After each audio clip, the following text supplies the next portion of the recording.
thin set from a flooring job I was doing for a honeydew project. When he called me, I acted pretty coy, unemotional, and as like normal in-demand speakers, I hesitated to ask him what the theme of the occasion. He said there was no theme for the occasion, but the theme of Kappa Science training for leadership. So I thought about it for a while, and I said, like most professional speakers, I said, will you give me a couple of days to clear my calendar and I'll get back with you. And I immediately hit my red cell button to end the call, and I went, yay! Because I was just thrilled to be asked to do it, brother. But more than that, I was quite humbled to be asked, because it is indeed a pleasure to be asked, I think, to speak before any group, because I think it symbolizes a certain amount of respect, trust, and confidence. So, brother, I'm glad to be here to speak today. I also thank Brother Spoor, his committee, for setting this up, and for the members of the chapter who also endorsed me as a speaker. I'd like to thank those of you who are with us today, because you could have been doing something else, but yet you chose to be with us today, and I appreciate that. And also expect a special homage to all the senior brothers in the audience, the 50-year brothers, and the brothers over 65 years of age. And I'd like to thank also all seniors in the audience, because you know May is Senior Month, so we're honoring all seniors during this month. Last but not least, I also recognize my wife, who continues to support me.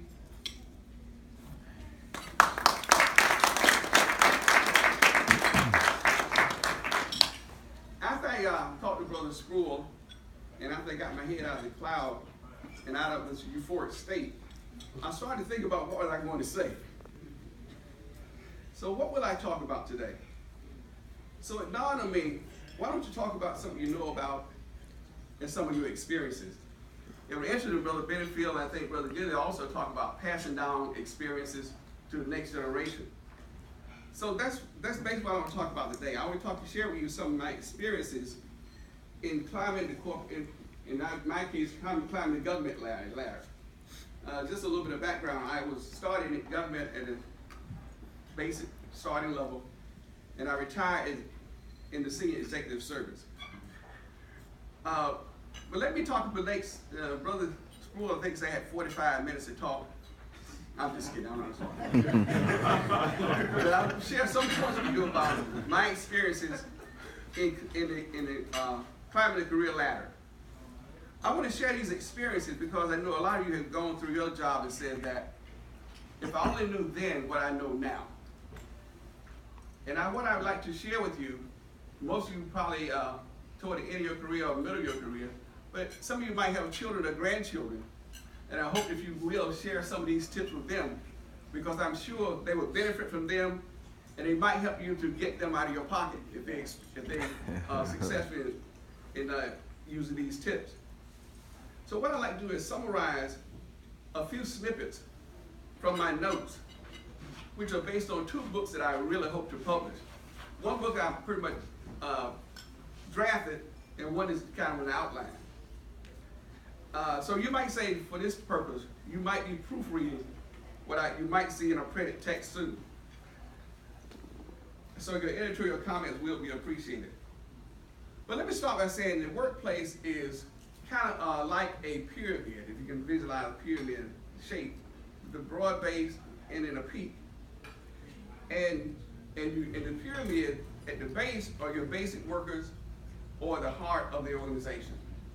And as you move up the pyramid, you move up to management, then up to the executive, and it ends in a peak, which will usually be the CEO or the corporate leaders.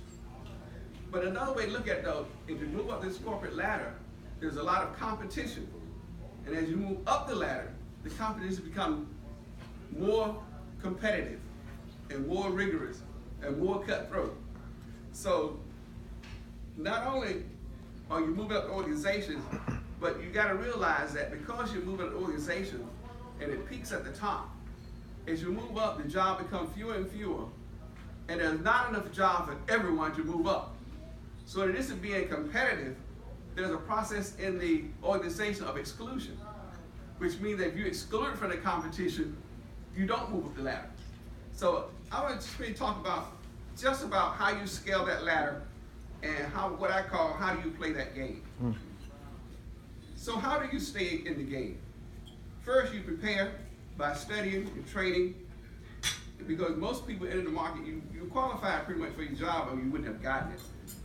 But when you get the job, you need to study your organization, its mission, its goal, and I think you also need to make a self-assessment to identify your strengths and your weaknesses. And I think that you need to capitalize on this, because if you don't know your weaknesses, you're doomed to be a victim of them. And so if you're an introvert, you might need to work on acting like an extrovert. If you have a temper, you might need to think about anger management training. If you need motivation, you might want to plan more and see that you keep your plan. And if you like to work alone, you might try join the social groups, religious groups, in order to work in a team, because most environments in the workplace now, you have teamwork.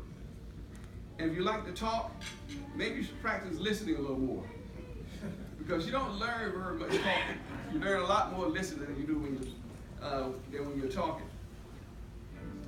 And if you have a person who has a strong opinion, you might think about there's never any right solution, but there are usually several solutions. And I'll get back to that point later. And if you're a morning person, you might want to compensate by working hard, extra hard in the evening, and vice versa. If your strengths are speaking, problem solving, listening, getting along with people, capitalize on them, and identify when and how to use them. And some of this you probably know, and you say, oh, that's old hat. But I want to just stress, dress appropriately. Don't take this for granted. Sometimes fashion can kill you. I can recall my interview for the job I took at GAO. Mind you, this was back in 1968.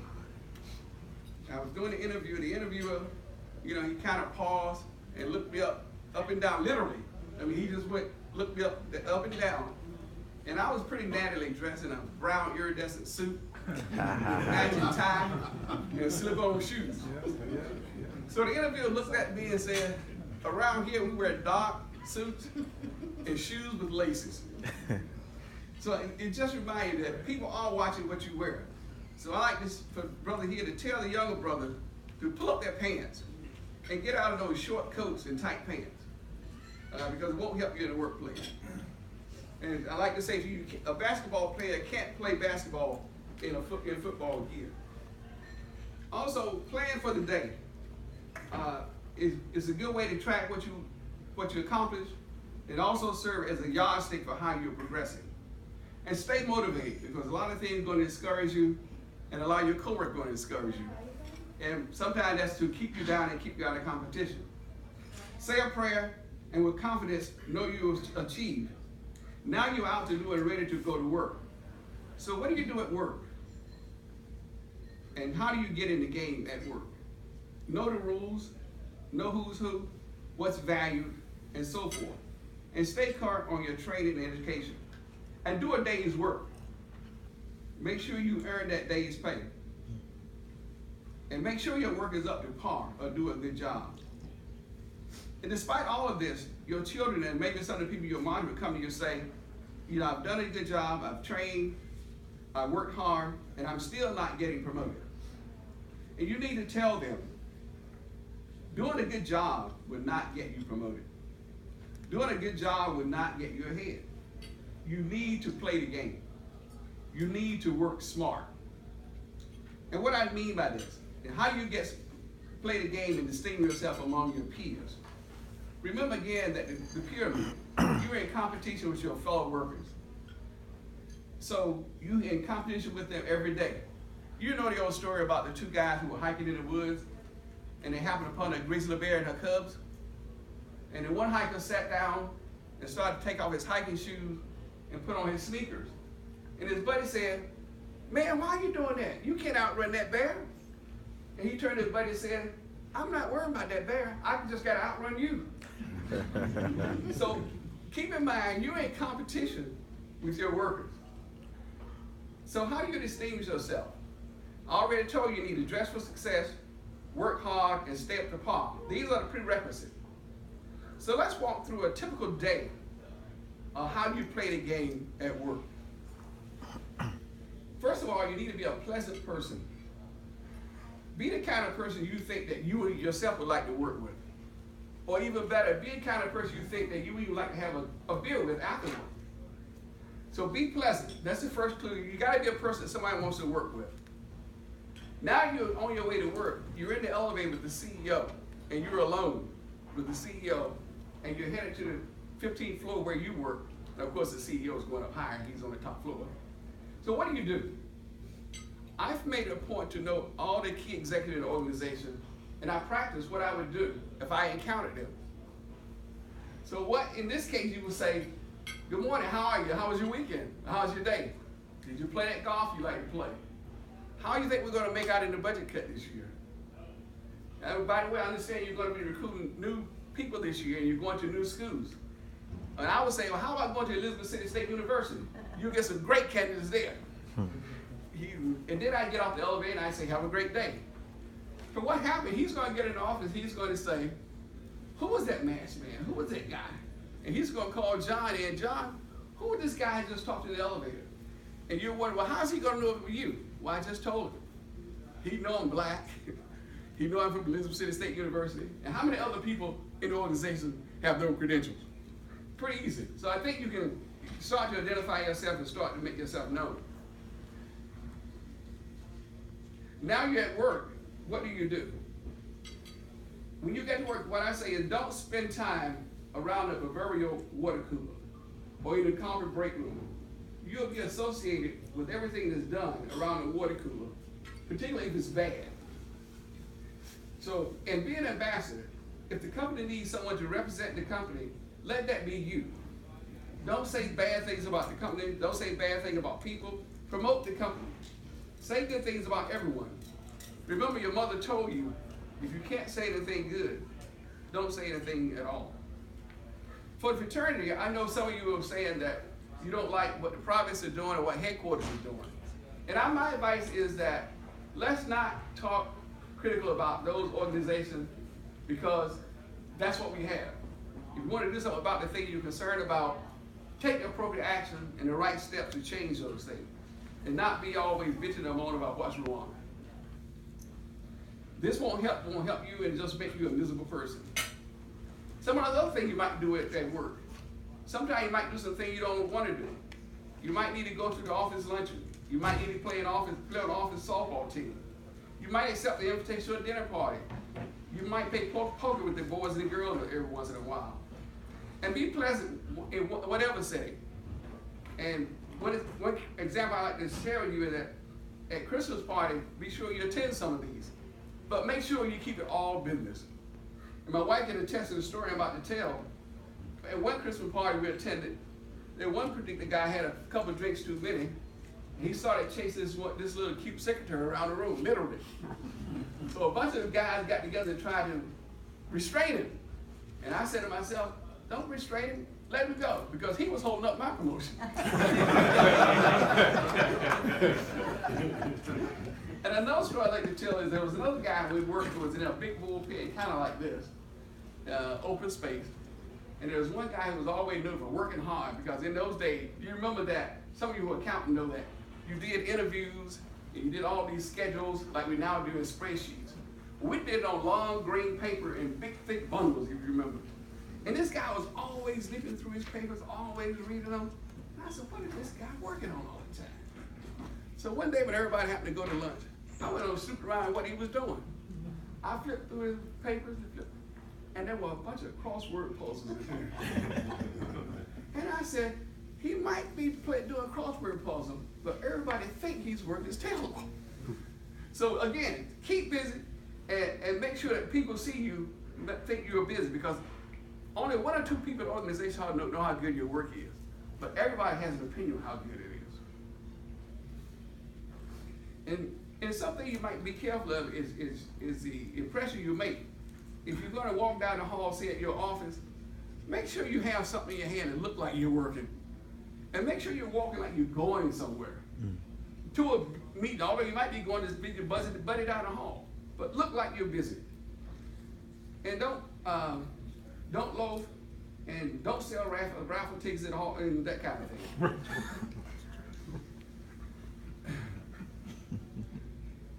Today, everyone is talking about mentors and mentors, and that's true. But how about this for a start? One way I found to get ahead is to work in a group on projects that will get attention and that are important to the organization. That work will get you important, get you noted, and if you do a good job, it will be recognized. And if you can, pick the type of boss you want to work for. One who's known for hard work, but one whose opinion is counted, but who's known to give a fair assessment. And make the boss's job easy. Remember, the boss is right, and if he looks good, you're going to look good, and you're both going to be rewarded. And make sure you have a solution instead of raising all the problems. And another point I want to add is, I know a lot of us think we're skilled and have a lot of experiences, and we think our opinion counts. Like I said before, there are a lot of opinions, but a lot of times there are a lot of solutions, and there's no real right solution. But if you're giving your boss some advice, and he's different with your advice, don't argue with him. Make sure you understand your position and drop it. And another point I make is pick the tough jobs and the jobs that are important in the organization. Because these are the jobs that are going to get attention and going to get you to the top. Because the office wants to do what is proud of the work it has and proud of the tough jobs and the things that come out of tough jobs. I was Googling the other day about the internet. If you Google Paul Jones GAO, you'll find reports like this, what I call some of the tough jobs that I worked on. And some were controversial.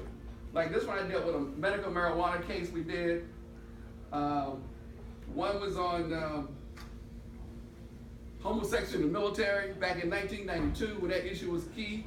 And I think some of the results of this work in the homosexual area kind of led to the don't ask, don't tell policy. But I think that kind of work, although it was controversial, it's what the office wants done, but it's kind of tough to do. But if you do it and do it well, I think you get rewarded for it. Also, understand your evaluation and how you're being assessed. And what I like to say is keep your nose clean, because there are only few things in the workplace that can be measured definitively. And those things deal with time, money, and those kind of things. And the reason I raise that is that because now with computers and check-in, everybody seems to think that, well, I can go to work anytime I want and that kind of thing. But remember that you got a card to get in the building or some kind of security. They know exactly when you're coming to work and exactly when you're leaving. And be careful that you don't have to get in problems like that. And another kind of problem you might find is spending. Don't overspend your budget, and make sure you use the office facility properly, like a car, for example. If you authorize a car to drive to Baltimore, don't come back with 3,000 miles on it. So those kind of things will get you hurt and get you out of the game real quick, because those things they can count, and they can point to, and there's no argument. They can argue about how well your writing is. You didn't do this right, but something they can measure. So you've done all these things, and your children and your men will still come to you and say, I prepared, I worked hard, I played the game, and I still can't get ahead. I still can't get promoted, and I give up. Tell them to stay in the game. Remember, the workplace is about exclusion. If you're going to continue to work, continue to try to get promoted. Stay in the game and always strive for the next promotion. Don't take yourself out of the game. Don't make it easy for your boss to bypass you. One thing I found was motivating is I looked around when I was at the bottom of the pyramid. I looked around at the people at my level, and I said, I don't want to work for some of these guys. And the way to prevent yourself from working for them, you got to stay ahead of them. To me, that was a motivating factor, because I didn't want to work with some of the people I was working with. So something you got to turn around and use as a motivation. And I tell them that when you get behind, you just need to work harder and play harder. For example, I was watching a good basketball team will play harder when it's behind than when it's ahead. Last Sunday, for example, in the Western Final of the NBA Championship, the San Antonio Spurs were behind about 25 points at halftime. So what happened? The Warriors stayed in the game, played hard, and won the game by 2 points. So stay in the game. Then they'll say, your children will say, or the people you're mentoring will say, I'm not treated fairly. They'll say the world is not fair.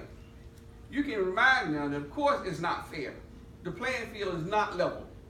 The father of the Constitution penned eloquent, poetic words about all men being created equal and endowed with inalienable rights of freedom, liberty, equality, and the pursuit of happiness, while they owned slaves.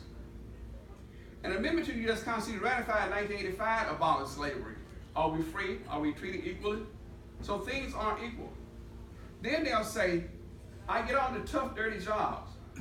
They remind them that the country economy was built on your forefathers, your forefathers and forefathers' backs, the backs of slaves, with hands that picked cotton in Mississippi. And tell them or remind them that our nation was literally built by our slave ancestors. And don't forget to tell them that even the White House was built by our slave forefathers. Remind them that the Emancipation Proclamation was issued by President Lincoln in 1863, and we're still not free. The Civil Rights Act of 1964 enacted outlawed discrimination based on race, color, religion, sex, and national origin. It prohibited the application of voter registration requirements, racial segregation in school, employment, and public accommodation. And you can see that people of color are still discriminated against. Women are still fighting for equal work for equal pay. Don't tell them these stories to discourage or to create hatred, bigotry, or racism.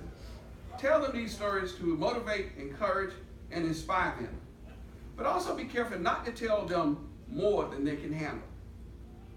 You might go easy on telling them how we were traded or how we were separated from our family, sometimes losing our family lineage. I remember my father came home from the war, World War II that is, which ended in 1945. He told me stories about his sergeant, the guys he in his platoon that he played card with, they would sneak out of the barrack with. He told me all those stories.